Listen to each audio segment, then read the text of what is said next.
semua. Kali ini gue bakal ngebahas tentang video MrBeast teman-teman. Yaitu ya mungkin kalian bisa nonton aja lah karena gue takut copyright. Yaitu dia ngebahas tentang sebuah file gambar yang ada di WhatsApp. Yaitu ketika user itu mendownload, terus di dalamnya itu disisipkan sebuah virus. Tapi dia ngejelasin yaitu tentang tekniknya. Tekniknya yaitu menggunakan steganografi. Dan itu buat gue lucu sih, lucu banget. Dan kita bakal ngebahas itu dan bagaimana penerapan tentang steganografi, apakah itu bisa nge-remote ataupun bisa ngebobol bank yang dimaksud dengan MrBeast atau tidak. Oke, kita bakal ngebahas secara tuntas dan bagaimana cara implementasi dan pembuatan dari steganografi. Kita lanjut aja ke dalam materinya terlebih dahulu, teman-teman. Apa itu steganografi?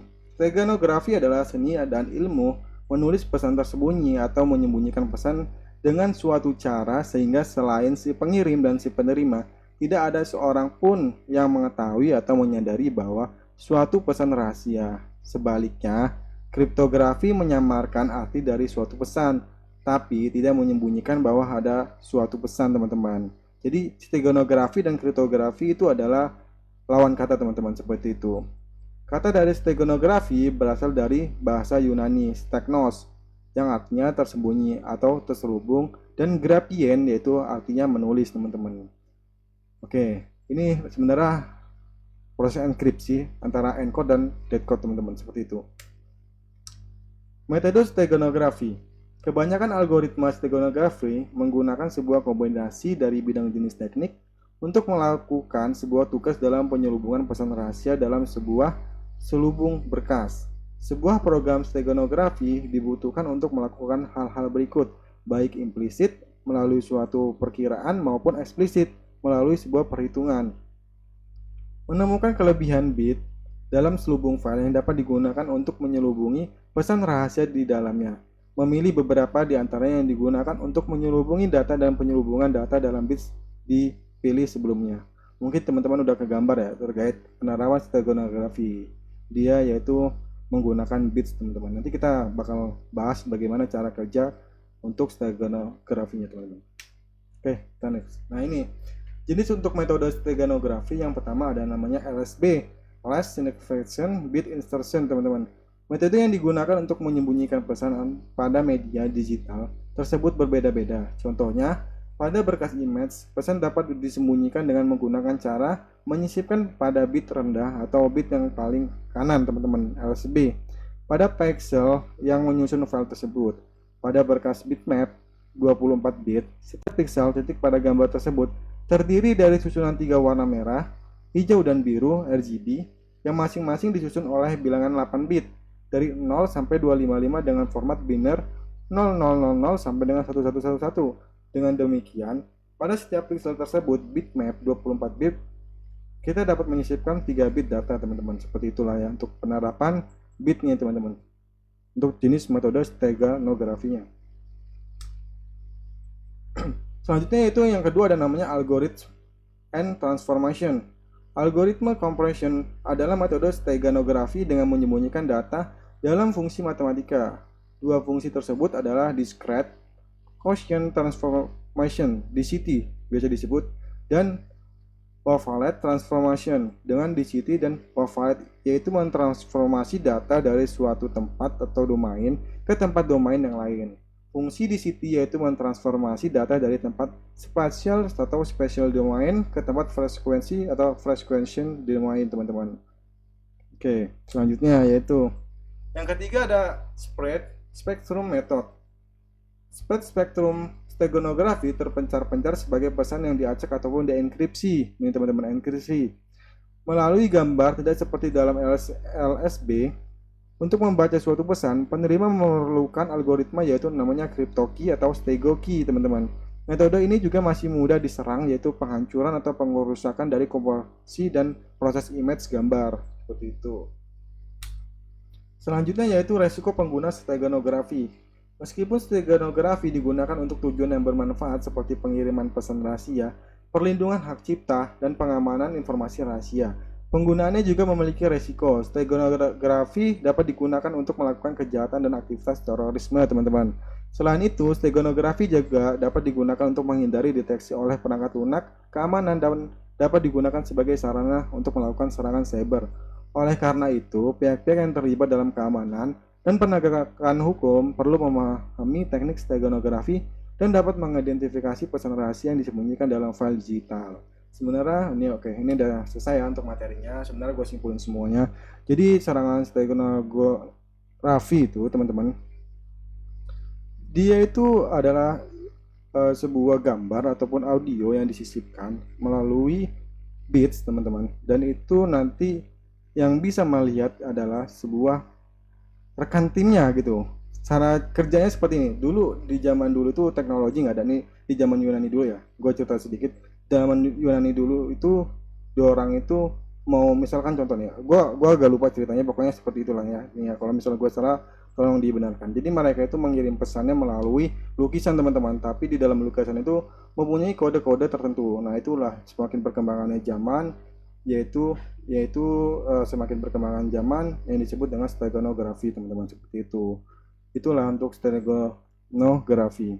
Jadi kalau misalnya steganografi itu bisa bisa ngebobol bank, ya menurut gue tuh salah gitu teman-teman.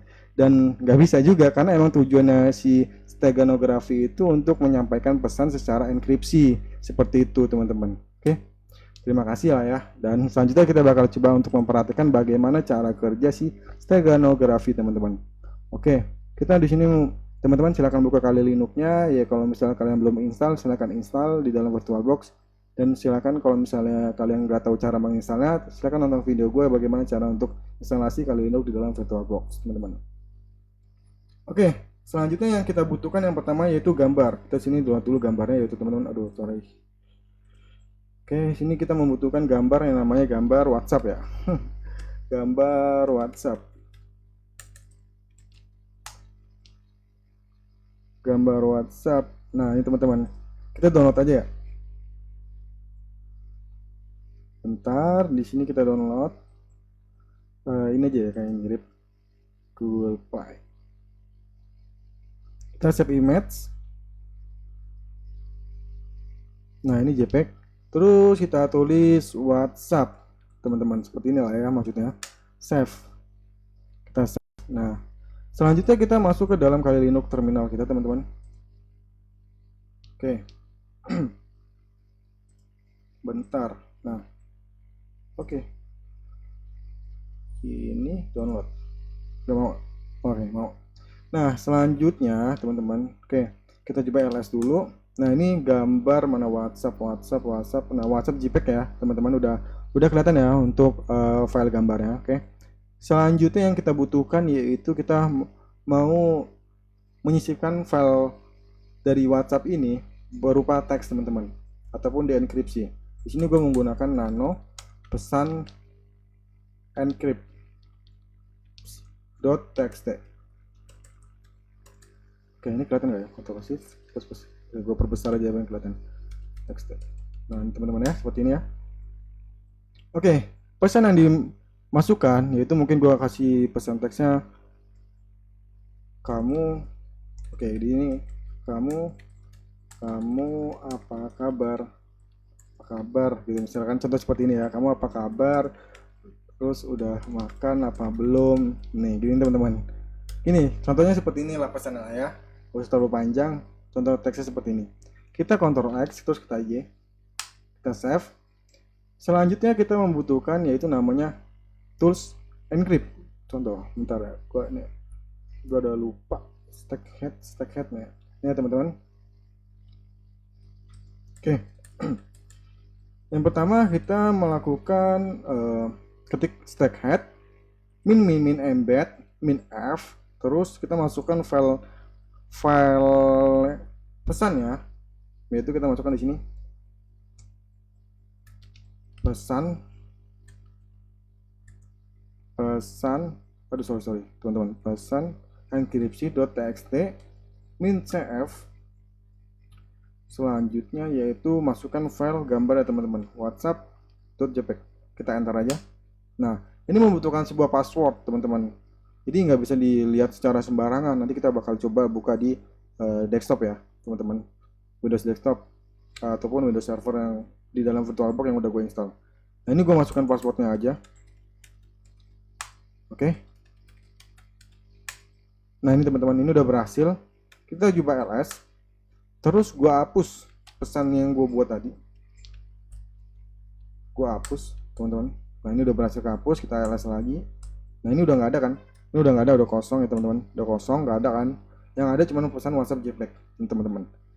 Jadi, oke, gue ke download. Nah, coba gue pindahkan pesan gambar ini ke dalam remote desktop Windows Server yang udah gue buat. Contohnya seperti ini ya, sama aja sebenarnya. Nih, gue paste aja teman-teman. Nah, secara garis besar kita buka WhatsApp-nya. Dan ini otomatis kebuka teman-teman. Nah, tuh oke. Gak ada apa-apa kan? Gak ada apa-apa. Di dalam gambar ini tidak ada pesan. Ataupun terlihat pesan ya seperti itu. Karena dienkripsi di dalamnya gitu kan teman-teman. Walaupun di gambar ini cukup jelas dan tidak ada teks yang masuk gitu di situ. Dan kalau misalnya orang yang dituju itu tidak mengetahui, ya mungkin ya gambar biasa aja gitu teman-teman. Nggak bisa untuk remote juga gitu, nggak bisa untuk ngebobol dan mencuri data gitu. Karena emang tujuan enkripsi ini buat mengirim pesan teman-teman secara enkripsi supaya tidak ketahuan terkait pesan teksnya seperti itu teman-teman. Selanjutnya yaitu kita bakal coba nih, oke. Selanjutnya ini udah kita enkripsi, kita langsung buka aja. Kita lakukan, bentar dulu lupa gua. Oke. Stack head plus info coba ya.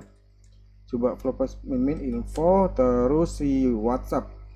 Nih teman-teman, kita buka nih coba ya. Kita buka apakah file ini memiliki sebuah enkripsi steganografi atau tidak ya. Tadi kita udah menyisipkan sebuah file teks yang namanya pesan encrypts.txt. Coba kita cek. Coba kita Y untuk mulai datanya, masukkan passwordnya teman-teman nih, seperti ini. Nah, ini teman-teman. Nih, ini ada sebuah pesan yaitu tentang pesan enkripsi txt yang sudah gua sisipkan. Jadi seharusnya si target gitu kan, si penerima pesan itu sudah memberi sebuah passwordnya gitu teman-teman, password untuk ngebuka si enkripsi supaya tidak ketahuan orang lain gitu. Dan untuk melihatnya bagaimana teman-teman, silahkan kalian pun bentar ya, grid mana ya, bentar gue lupa. Oke, nah ini teman-teman, untuk cara melihat ya bahwasannya pesan itu ada di dalam gambar, kita ekstrak terlebih dahulu dari sisi WhatsApp-nya teman-teman, yaitu menggunakan stack hide extract -sf, terus masukkan di sini WhatsApp JPEG. Oke, sebelum gue masuk ke dalam sini teman-teman, coba gue pastiin lagi di sini tidak ada namanya pesan enkripsi.txt ya. Setelah gue ekstrak nanti dia bakal muncul. Nih, bener nih, gue perhatikan ya. Kita apa namanya? Aduh, tadi stack head extract mana lagi? Lupa. Oke, bentar teman-teman. Gue nggak terlalu hafal tersintak, jadi sorry ya kalau misalnya ini. Oke. Stack hide min extract -sf teman-teman. Jadi kita masukin untuk file gambar whatsapp.jpg teman-teman. Oke, kita enter aja. Kita masukin passwordnya. Nah, jadi si passwordnya ini tuh kan teman-teman, extract data to pesan enkripsi.txt. Jadi kita udah masuk nih. Kita ls. Nah, ini ada pesan enkripsi.txt teman-teman. Cara melihatnya bagaimana? Kita cuma lihat aja pesan enkripsi.txt. Nah, kamu apa kabar? Udah makan belum? Gitu teman-teman. Jadi emang enkripsi steganografi itu emang berfungsi untuk mengirimkan pesan gitu teman-teman ke suatu teman yang emang nggak boleh orang lain tahu, seperti itu teman-teman ya. Oke, kalau untuk buat mencuri data dan bank itu menurut gua ya lucu gitu. Nggak bisa itu sebenarnya, nggak bisa ya teman-teman, karena di situ nggak ada virus ya. Ya steganografi itu emang buat menyisipkan sebuah pesan teks gitu ke dalam gambar, audio dan lain lah pokoknya. Dan itu berfungsinya supaya pesan itu tidak bocor seperti itu teman-teman ya. Nah oke, coba kita cat nih ya. Gua hapus dulu si rm pesan teksnya. Nah selanjutnya coba gua cat ini masih ada ya teman-teman. Coba gua cat whatsapp.jpg nih. Kalau di cat juga nggak bakal ketahuan teman-teman tuh. Ini adalah sebuah ya format file dari si JPEG kalau di encrypt ataupun kalau di enkripsi, di deskripsiin si gambarnya seperti inilah ya teman-teman, teksnya. Oke teman-teman, seperti itulah ya untuk si cara kerja si steganografi teman-teman.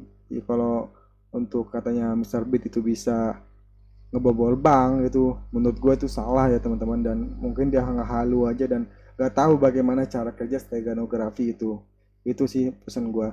Dan kalau misalnya kalian mau tahu bagaimana cara kerja untuk remote, itu ada namanya virus Trojan ya teman-teman. Trojan itu adalah untuk menyisipkan sebuah pilot di dalam gambar, dan itu gue buat videonya di channel YouTube gua, silahkan kalian tonton pengenalan terkait virus Trojan dan bagaimana cara menghindarinya. Nanti gue bakal bahas tentang itu semua. Oke, itu aja yang mungkin bisa gue sampaikan. Terima kasih banyak udah nonton video ini sampai dengan selesai. Ya, semoga dia nonton si Mr. Beat dan semoga dia bisa lebih paham dan stop lah ngebodohin-bodohin orang-orang publik ataupun non IT lah yang notabene masyarakat itu kurang paham terkait dunia teknologi gitu teman-teman. Dan itu ya bisa berbahaya gitu karena orang-orang bisa takut untuk mendownload suatu file gambar. Dan ya ada sisi positifnya aja, ada sisi positif juga menurut gua. Sisi positifnya yaitu ya mungkin lebih berhati-hati lah untuk mendownload istilahnya gitu, tapi kalau untuk bisa ngebobol bank dan lain-lain mencuri data, menurut gue itu terlalu berlebihan ya teman-teman, dan itu menurut gue yang halu. Oke, itu aja yang bisa gue bahas terkait steganografi. Ya, semoga video ini bermanfaat dan happy learning teman-teman. See you in next video.